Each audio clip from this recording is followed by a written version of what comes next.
વૈશ્વિક સંકેતો નબળા છતાં બજારમાં તેજી. નિફ્ટી 5%ની 0.5% તેજી સાથે નિફ્ટી અને સેન્સેક્સની અંદર કામકાજ. બેંક નિફ્ટીમાં આજે સતત સારું પ્રદર્શન. 55,600 પાર પહોંચ્યું. નવા શિખર આજના દિવસે બનાવ્યા. લિક્વિડિટી કવરેજ રેશિયોમાં રાહતને કારણે બેંક્સમાં તેજી. નિફ્ટી પીએસયુ બેંક લગભગ 1% મજબૂત. આઈઓબી ઇન્ડિયન બેંક 2% વધ્યા. તો સાથે રિયલ્ટી અને એફએમસીજીમાં પણ તેજીનો ચમકાર. માત્ર આઈટી બાદ કરતા સર્વત્ર ખરીદારી.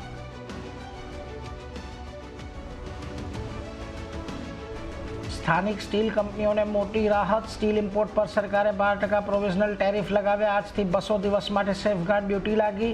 સાથે જ મેટલ ઇન્ડેક્સમાં તેજી. Tata steel, JSW steel, cell જેવા સ્ટીલ સ્ટોક્સમાં ખરીદારી. આરબીએલ બેંકમાં 2,30,00,000 શેરમાં મોટો સોદો. 188 રૂપિયા પ્રતિ શેરના ભાવે 3.9% ઇક્વિટીમાં થયો સોદો. બ્રિટિશ ઇન્ટરનેશનલ ઇન્વેસ્ટમેન્ટ દ્વારા હિસ્સો વેચવાના સમાચાર. આજે આવશે આઈટી દિગ્ગજ એચસીએલ ટેકના ચોથા ત્રિમાસિકના પરિણામ.